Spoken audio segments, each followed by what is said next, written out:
চনত মিনিষ্ট্ৰীয়ে এটা বিশেষ DLEDৰ সুবিধা দিছিল সেই বিশেষ DLEDৰ সুবিধাটো কেৱল ইন সাৰ্ভিসৰ কাৰণে আছিল গতিকে আমাৰ ইন সাৰ্ভিস অৰ্থাৎ DLED নথকাকৈ যিসকল শিক্ষক শিক্ষয়িত্ৰীয়ে চাকৰি কৰি আছিল তেওঁলোকক DLED কৰাৰ সুবিধা দিয়া হৈছিল কিন্তু বহুত প্ৰাইভেট বিদ্যালয়ও আবেদন কৰিলে যে আমাকো এই সুবিধাটো দিব লাগে কাৰণ আমাৰ প্ৰাইভেট বিদ্যালয়ৰো শিক্ষক শিক্ষয়িত্ৰীসকলৰ DLEDটো প্ৰয়োজন হোৱাটো উচিত গতিকে মিনিষ্ট্ৰীয়ে প্ৰাইভেট বিদ্যালয়ৰ DLEDটো এলাউ কৰিলে ইয়াৰ সুযোগতে বহুতে প্ৰাইভেট বিদ্যালয়ত বা ভেঞ্চাৰ স্কুলত তেওঁলোকে চাকৰি কৰি আছো বুলি তেওঁলোকে DLED কৰিলে কিন্তু আমাৰ চৰকাৰী দৃষ্টিকোণৰ ফালৰ পৰা আমাৰ যেটো আছিল যে ইন সাৰ্ভিসৰ কাৰণে আছিল ইন সাৰ্ভিসৰ যেটো কাৰণে যেটো DLED ডিগ্ৰী আছিল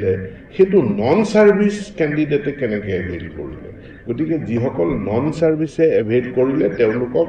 এটো কোৰ্টে বাৰণ কৰিছে আৰু কোৰ্টৰ ওপৰত আমি যাব নোৱাৰো আমাৰটো ইচ্ছা আছে ক্যান্ডিডেট সকলক সহায় কৰাৰ কাৰণে কিন্তু কোৰ্টৰ যেটো বাধা আছে কোৰ্টে যি আদেশ দিছে তাক আমি আখৰে আখৰে পালন কৰিব লাগিব